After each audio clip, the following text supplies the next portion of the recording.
Yesus menentang perceraian, tetapi di agama Muslim memperbolehkan perceraian. Ada talak satu, talak dua, dan talak tiga. Tapi Yesus menentang perceraian. Kalau gereja diam, satu gereja tidak lagi tempat kudus. Karena di dalam orang berselingkuh gila-gilaan, bisa dari pendetanya dan semua pengurusnya jahat semua. Itu kalau gereja diam. Yesus mengajar kasih tanpa syarat, yaitu kasih agape. Makanya Yesus mengajar kasihilah musuhmu dan berdoalah bagi mereka yang menganiaya kamu. Karena Yesus memberikan perintah, kasihi musuhmu dan berdoalah bagi mereka yang menganiaya kamu. Apakah agama Muslim diajar hal yang sama, yaitu kasih agape, kasih tanpa syarat, atau kasih yang bersyarat? Kalau Muslim mengajar kasih agape, berarti mengikuti ajaran Tuhan Yesus.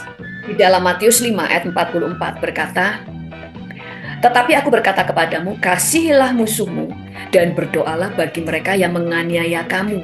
Karena dengan demikianlah kamu menjadi anak-anak Bapamu yang di surga, yang menerbitkan matahari bagi orang yang jahat dan orang yang baik, dan menurunkan hujan bagi orang yang benar dan orang yang tidak benar. Pelaku pelecehan diselamatkan dengan cara memutasinya dari satu tempat ke tempat lain. Sedangkan korban disuruh tutup mulut, disuruh hidup berdamai, disuruh beradaptasi dengan kekerasan demi menjaga kekudusan gereja. Malu didengar orang, begitu katanya. Sedangkan gereja tetap membiarkan pelaku-pelaku kejahatan itu tetap tinggal di dalam rumah. Yesus mengajar mengampuni, mengasihi musuh, berdoa bagi mereka yang menganiaya, bahkan Yesus mengajar untuk mengampuni. Duh, gimana ya cara jelasinnya? Duh, gimana nih ya?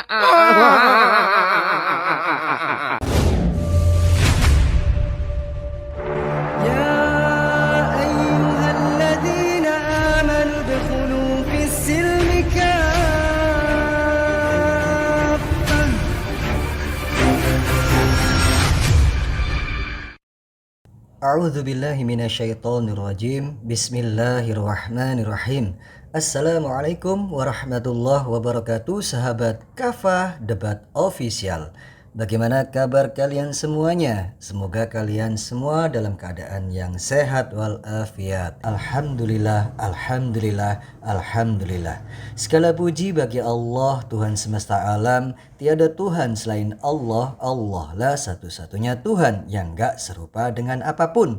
Tetapi jika ada makhluk yang ingin banget menyerupakan dan menggambarkan Tuhan mirip-mirip dengan makhluk, ya umatnya jadi nekat melakukan pelecehan esek-esek. Astaga.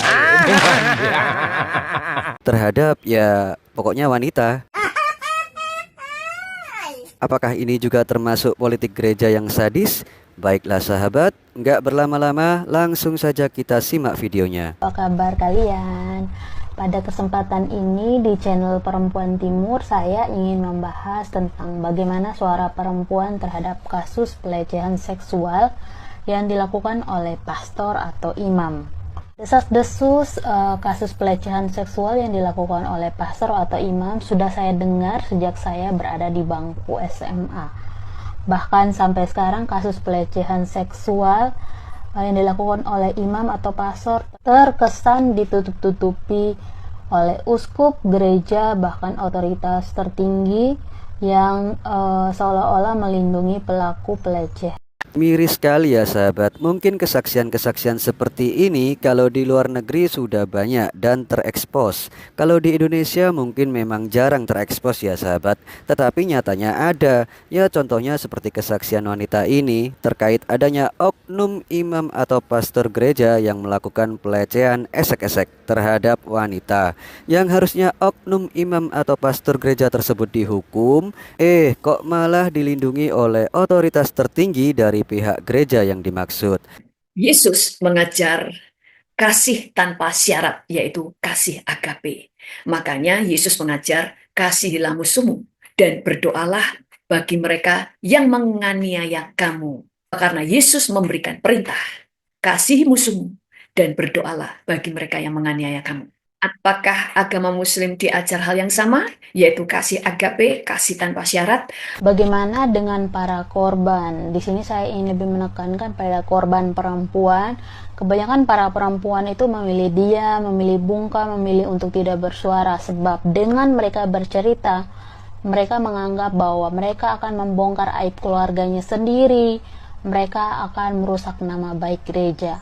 Jadi lebih baik mereka merahasiakan cerita tersebut, menyembunyikan pengalaman tersebut. Jadi berdasarkan laporan dari biarawati Mary McDonald, dia bilang di Afrika itu pelecehan-pelecehan terhadap biarawati oleh pastor itu sangat umum terjadi. Bahkan ada beberapa biarawati yang sampai hamil, kemudian mereka itu dipaksa untuk melakukan aborsi atau pengguguran kandungan. Kasihan, janganlah diketawain gitu. Mengerikan sekali ya kalau kita bayangkan orang yang aborsi itu kan bisa sampai meninggal.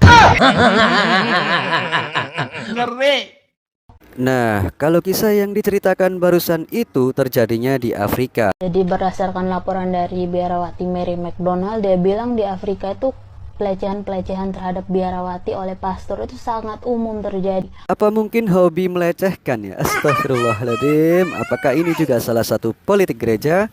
Oke, lanjut lagi. Baru-baru ini kita juga dikejutkan oleh kasus pelecehan yang dilakukan oleh pengurus gereja terhadap anak-anak di bawah umur di Depok, Jawa Barat, dan juga di NTT. Itu ada seorang sastrawan yang memprotes mengapa gereja itu sangat lamban sekali mengurusi pastor-pastor bermasalah itu. Kekerasan-kekerasan terhadap perempuan itu adalah manifestasi penyalahgunaan kekuasaan. Para imam atau pastor itu sangat kami yakini mereka adalah pelayan gereja yang baik-baik, anak-anak Tuhan, dan mereka itu adalah tulang punggung gereja. Mereka sangat kita yakini mempunyai kecerdasan spiritual yang lebih tinggi. Tapi mengapa mereka masih saja melakukan pelecehan? Apalagi mereka itu sebelum menjadi pastor, mereka sudah mendeklarasikan kaul kemurnian, di mana mereka tidak boleh aktif secara seksual, tidak boleh melakukan pelecehan. Kasus-kasus pelecehan yang diungkap oleh beberapa orang dengan pastor atau imam menunjukkan bahwa gereja tidak kebal terhadap diskriminasi dan kekerasan. Dan seolah-olah di sini seperti kata Luther, dia bilang gereja itu persekutuan orang-orang berdosa yang diselamatkan. Mengapa? Karena pada kenyataannya gereja itu yang seharusnya melindungi korban, menegakkan keadilan bagi korban, justru melindungi pelaku pelecehan. Yesus mengajar kasih tanpa syarat, yaitu kasih agape. Makanya Yesus mengajar kasihilah musuhmu dan berdoalah bagi mereka yang menganiaya kamu. Karena pada kenyataannya gereja itu yang seharusnya melindungi korban, menegakkan keadilan bagi korban, justru melindungi pelaku pelecehan. Pelaku pelecehan diselamatkan dengan cara memutasinya dari satu tempat ke tempat lain. Sedangkan korban disuruh tutup mulut, disuruh hidup berdamai, disuruh beradaptasi dengan kekerasan demi menjaga kekudusan gereja. Malu didengar orang, begitu katanya. Sedangkan gereja tetap membiarkan pelaku-pelaku kejahatan itu tetap tinggal di dalam rumahnya. Bagaimana sahabat? Mungkin ya dugaan saya sebenarnya kasus seperti ini di Indonesia itu sudah banyak, tetapi jarang terdengar. Ya karena mungkin disembunyikan para pelaku pelecehnya. Ya mungkin karena pelaku pelecehan tersebut diselamatkan oleh gereja. Seperti kata wanita ini tadi, kalau cara gereja untuk melindungi oknum pelecehan esek-esek, astagfirullah, esek-esek atau pelaku dosanya adalah seorang imam atau pastor, maka mereka dimutasi ke tempat lain demi menyelamatkan oknum pelaku esek-esek tersebut dan demi menjaga nama baik gerejanya. Lalu korbannya bagaimana? Makanya Yesus mengajar kasihilah musuhmu dan berdoalah bagi mereka yang menganiaya kamu. Sedangkan korban disuruh tutup mulut, disuruh hidup berdamai, disuruh beradaptasi dengan kekerasan demi menjaga kekudusan gereja. malu didengar orang. Luar biasa kejamnya. Nah, saya jadi teringat oleh khutbah Pendeta Mel Atok sebagai berikut. Kalau gereja diam, perkawinan kawin campur merajalela. Kalau gereja diam, banyak orang yang hamil dulu baru nikah. Kalau gereja diam, satu gereja tidak lagi tempat kudus. Karena di dalam orang berselingkuh gila-gilaan. Bisa dari pendetanya dan semua pengurusnya jahat semua. Itu kalau gereja diam. Baiklah sahabat, saya cukupkan videonya dan sampai jumpa di video-video ongok berikutnya. Assalamualaikum warahmatullahi wabarakatuh. Pang pang olahraga,